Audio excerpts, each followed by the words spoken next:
Bonjour à tous, bienvenue sur ma chaîne YouTube Baba Ranouche Cuisine. Alors aujourd'hui je vous propose la recette des roses des sables. C'est une recette rapide et simple qui plaît à tout le monde. Donc pour cette recette, vous allez avoir besoin de 160 g de chocolat. Donc c'est au choix, soit chocolat noir ou au lait ou un mélange des deux. Pour ma part, j'ai mélangé chocolat noir et chocolat au lait. Ensuite 100 g de beurre.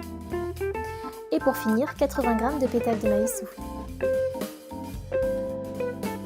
Alors la première étape, c'est de prendre une casserole et de faire chauffer de l'eau.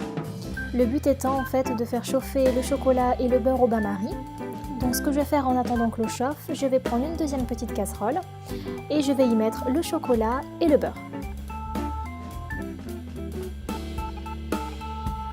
Donc quelques minutes plus tard, l'eau a bien chauffé. Je vais pouvoir baisser un petit peu le feu et mettre ma deuxième petite casserole à l'intérieur pour faire chauffer au bain-marie.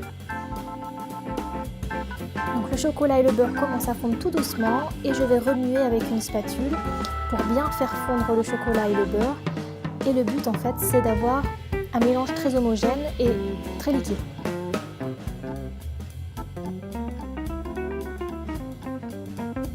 Alors une fois que la préparation est prête, je vais incorporer tout le maïs soufflé et je viens mélanger le chocolat avec les pétales de maïs.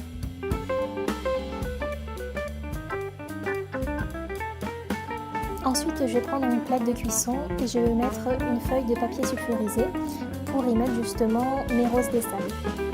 Donc au niveau de la taille, c'est comme vous le souhaitez. Moi, j'ai décidé d'en faire des moyennes à grosses, mais ça, c'est en fonction de vos goûts. Donc ce que je vais faire, c'est que je vais prendre 2 cuillères pour faire justement l'effet rose ou l'effet rocher que l'on recherche.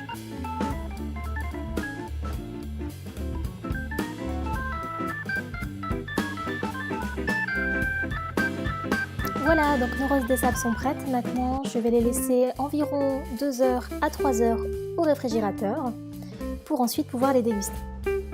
Donc voilà, nos roses des sables sont maintenant prêtes au bout de 2h30, 3 heures.